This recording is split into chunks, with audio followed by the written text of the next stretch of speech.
The news from Euroclear is great.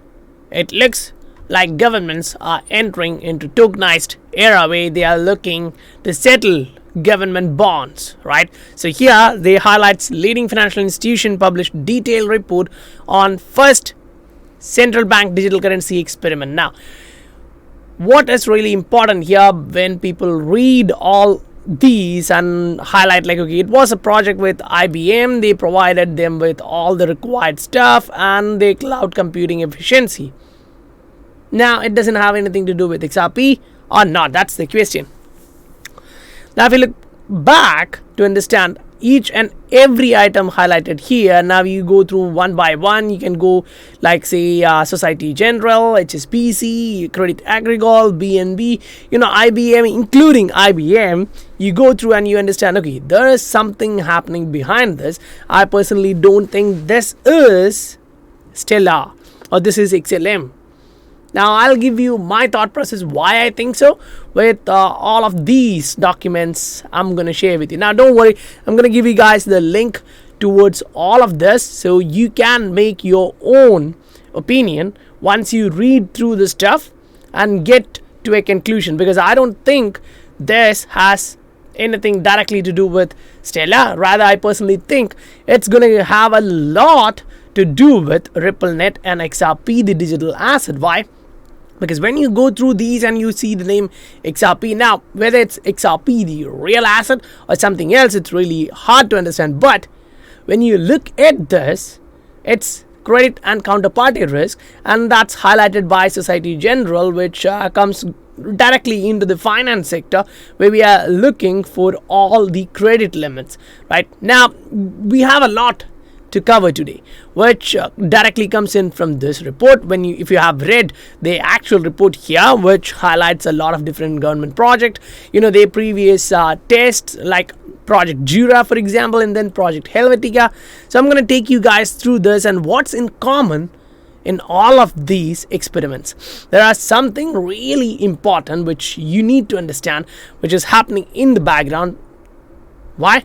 Because this all comes to one area, which is so important to understand, because when we say IBM and say it's just Stellar, it's not completely. When we look at all these news, it's clear that there is a lot of information to be understood. Say IBM, this guy was working in IBM for what? They have been doing this proof of concept on RippleNet. So when you go through these, you clearly understand this. Now, this report or this stuff published by Euroclear. Now, it's actually a project held for the Central Bank of France, right?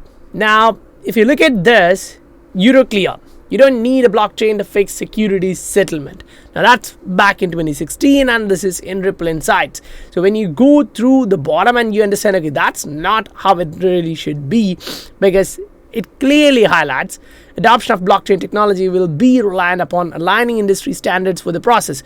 Now, when you go through the entire document, you're going to understand that they are all talking about the instant settlements for all those back-end processing.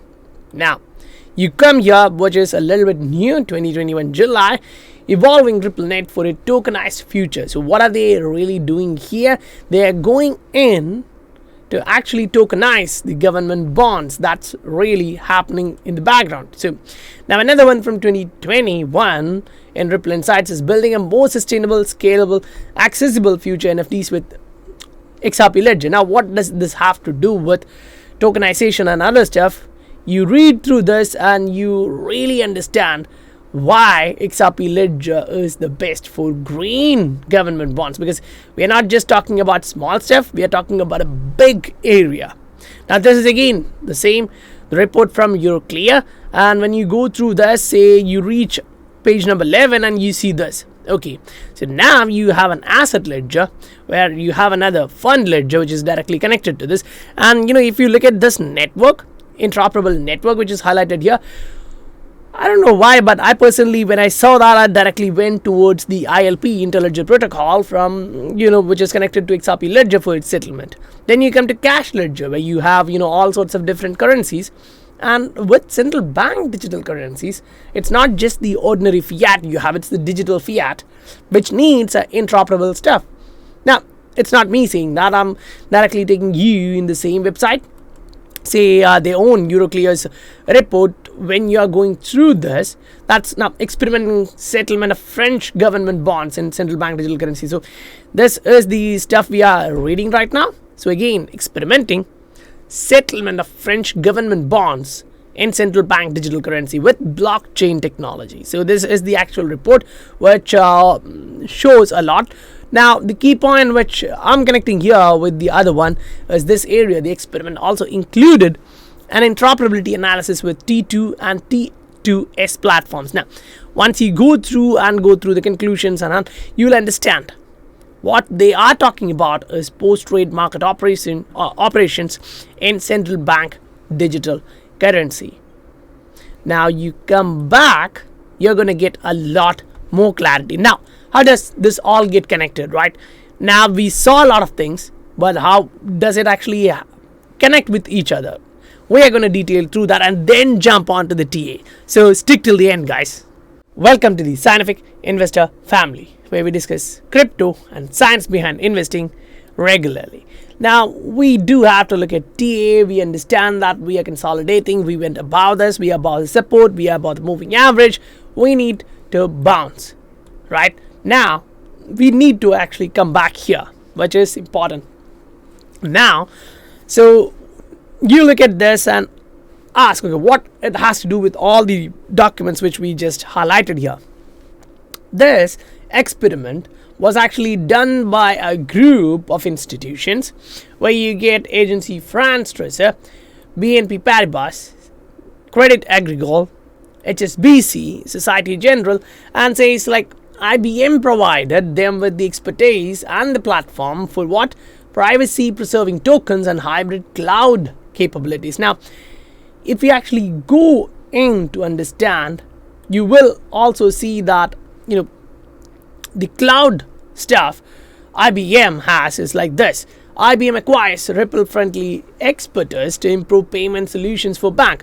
So you go through the news and see like, okay, IBM buys this particular technology, which is a cloud-based provider of banking solutions, and it conducts $50 billion worth of transaction per day on average, and the financial operations are routed by 1,000 financial entities. That's not a small deal. Now, why am I highlighting it here? Look at this. Back in 2016, they partnered with Ripple to trial blockchain-based payments for banks.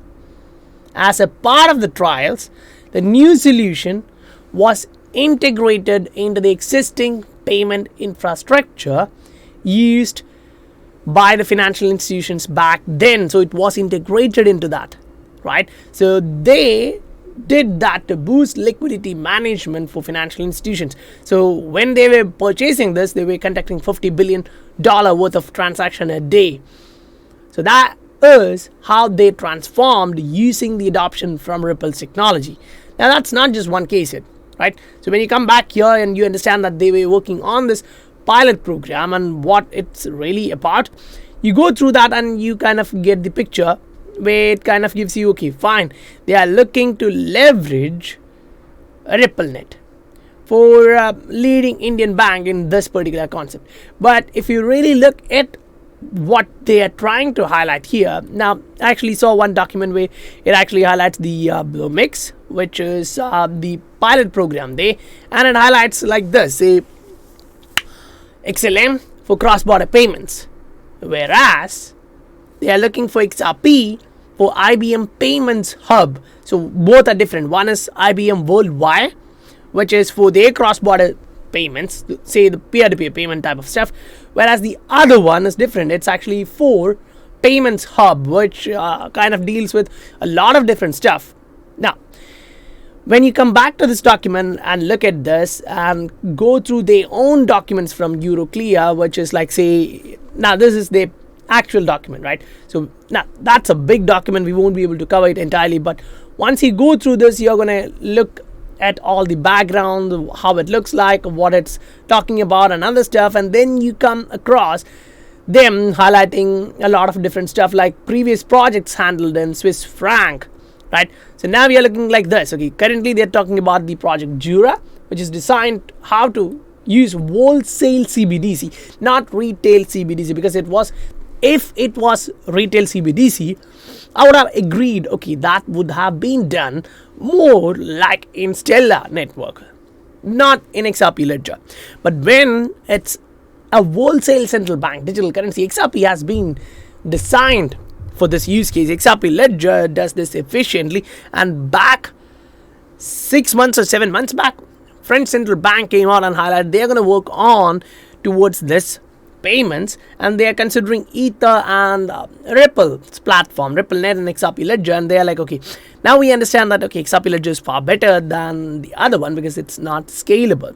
When a central bank goes in for a wholesale central bank digital currency, what they need is a highly scalable system, which Ether will never be able to provide. Now, when you look at this, they have done a pilot test, they have done a trial, and they are highlighting this. We are very pleased to launch together with the Swiss National Bank and BIS Innovation Hub what I experiment named as Jura for cross-border payments. Now you come again for different project, which is Helvetica, which is from Swiss Central Bank, which is Swiss franc moving out. Now, green digital bonds was a consideration even at that time. When you are looking at this is early 2021, Feb 2021, and you see this green digital bonds. So BIS will focus on green bond offering and has launched tokenization of green bonds. So this is not happening right now, it's happening from that time. So BIS described it as prototype to explore the applicability and scalability of tokenized retail bonds. So now, what does it has to do with all of this stuff? You just jump back into that credit aggregate. They show you partnership with Ripple to test blockchain on money. They're coming into this technology, right? Now, there's a news in 2018 in their main website.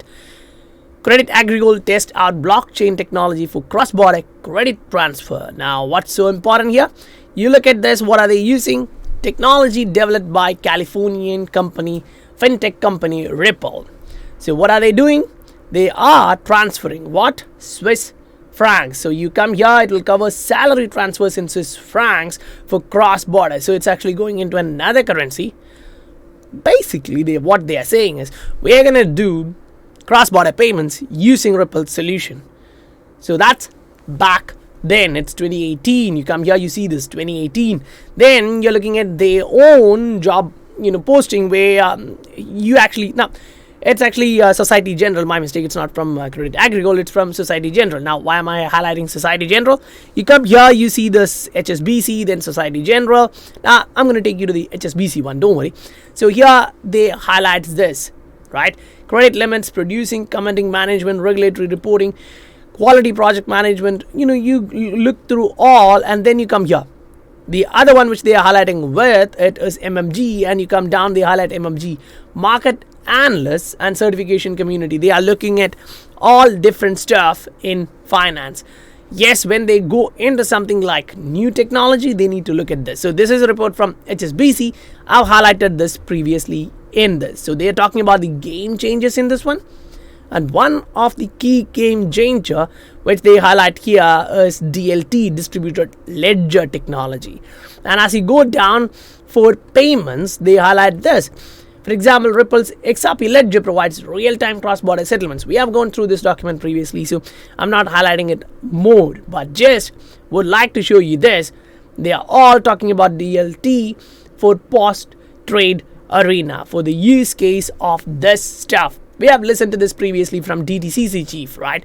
They process like $1.26 quadrillion, and they are talking about this. Now, when you come to all of these, say previous trials, we see one operator inside this, which is for now this particular case, it's from Swiss franc, right? So exchange, they executes this. Which one? 6 plans to integrate tokenized assets into existing payment system. Now you go to all different projects which they have executed, and you understand, okay, there is someone in between who is helping them to execute these.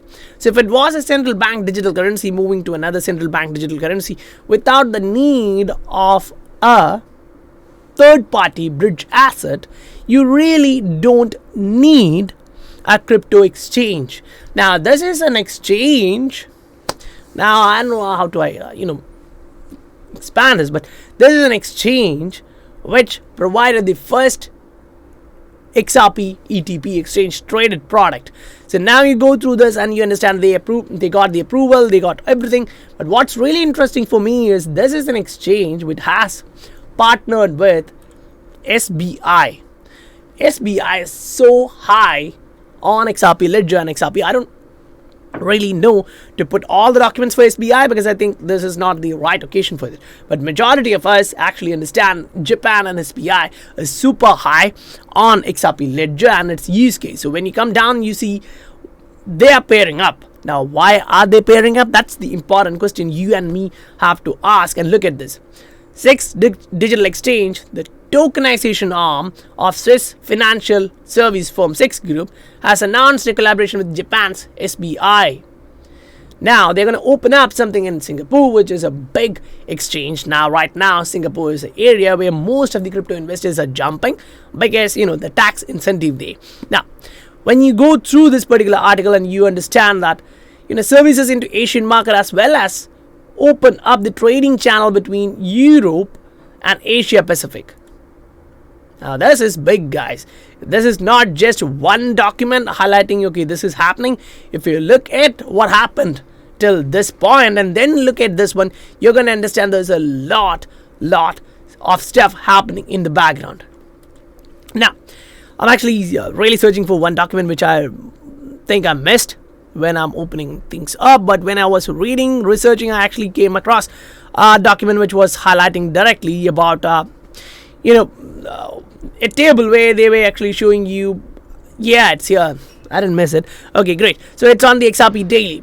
Shout out to Daily. So here they show you Stellar. It's for cross-border currency exchange and fast and low-cost transaction. Great. They're using IBM World Wire. Whereas the bottom for Ripple, they're looking for IBM Payments Hub. So both are different. They have different solutions. So once you go through their website, you're going to understand that. Now you jump into that BIS document, which all of these guys are citing. You come into this and you see CBDC and payments. Next steps ahead. What are they looking at? Crypto asset, wholesale. Now, understand this properly. They are talking about crypto asset, not retail, but wholesale. They have separately plotted global stable coins, and that's retail. Digest this properly. So any so-called blockchain guys highlights like this is a blockchain for payment and this stable coin can be used. You don't need XRP. People doesn't really understand what's happening behind. This is from BIS, Bank of International Settlement, which is considered like the central bank of central banks. So when they put something out like this for the actual role of this technology, you need to look at this. So now, why are they really talking about this? There was something like, it's about the settlement. Emergence of big techs and new settlement assets. It's about settlement, right? So it's about financial stability. So now they're talking about the international role of euro. So BIS is showing you the role of euro in the international arena, and right now they're stepping it up. Europe is playing greatly when it comes to CBDC arena, where we look back into US and it's like, okay, they're still thinking about it. They started working on it. They are a little bit slow. They don't have clarity. But when you come to all of these news, they highlighted clearly that regulating crypto assets is important stuff. And when they are regulating, keep this in mind. Crypto asset, wholesale use case. And we just came through the wholesale use case here in this particular testing. Now, that current article itself actually points towards the initiative started in March 2020, last year, when they were really highlighting how Ripple solution would be effective for them. Now I'm putting all these in the description so you can read it and see what's happening behind. And if you are getting new points which I didn't get to add on to this one, cheers, highlight it to all others, because we all know that the experiment also showed a lot of different stuff, but it's about to interoperable platforms to settle. So if you're getting something to add on to this, that's great, shared with the members. That's going to be helpful. So guys, now we are jumping on to the TA side of this, because TA gives you the idea of where we are at and where we are moving towards. In general, almost all the altcoins, big cap guys, are slow. Why? Because Bitcoin is running high. If you remember, we had done this before and told you we are bouncing to the upside. When people were saying we are going to go to the downside, 15k, 20k, we were like, nah, the chances are low for that. Because the MACD was crossing to the upside, we were like, okay, we are going to wait for the RSI to break out, and it just happened. Then we are continuing to the upside. So now, if you are breaking this previous high here, say 64,565k, you are going to go a long way to the upside. See, Bitcoin and next impulse can go up to $85,000, which is not a small deal. Now, yeah, in terms of ROI, from here it's not that big deal, but once it reaches that area and slows down in its first impulse, money is going to move into Ether. It's already moving, and at that time Ether would be pumping. Now, say you make futures, options are, you trade Bitcoin and make 1x, 2x, and then you move that profit into Ether and you make 3 to 5x. Now you have 10, 15x, which is coming into different altcoins. That's why when altcoin pump, they pump crazy. Say 100 billion went into Bitcoin for that particular trade, and they came out as 200 or 250. But when it comes out of Ether, once they go in, it's like 5 to 10 times more. Now that's why when the money comes into altcoins, it's pumping crazy. Now we understand this scenario where Bitcoin is moving higher. Then we look at the Bitcoin dominance and we say, okay, things are really happening like what we anticipated. This is a resistance zone which we need to break higher, but we are kind of there. Now, when Bitcoin reaches $80,000, $85,000, if it's still below 50, we are going to slow down there in Bitcoin, and altcoins are going to run. Why? Because at that time, Bitcoin is going to run to the downside. It's going to correct back to say $58,000 to $60,000. Now, its current price is there, so it's not actually a big correction, but considering you're going to 80, 85 and then coming back, yes, that's a correction of $20,000 for each Bitcoin. Now, when you look at XRP, it's all clear, it's all ready, we understand, but the problem is you may need a ton more of patience before the money comes into the entire altcoin market space. When the altcoin market space is going to take up, this money made in and compounded in different big assets, it's going to start pumping. Why? Now you look at this, you made this, you bounced, now you're going to make a higher low, and then bouncing from there creates a higher high. So on a 3-day, yes, it's bullish, but on a weekly, you are crossing to the downside. That's like, okay, fine, you are repeating something which you did back here, which exactly looks the same, like we have explained previously, using different indicators, different patterns and all. If that's the case, you may actually have a couple more weeks of consolidation here before you actually start bouncing up. So that's why understanding a lot of different assets, what they're doing and how they're performing is really important, because other assets are moving.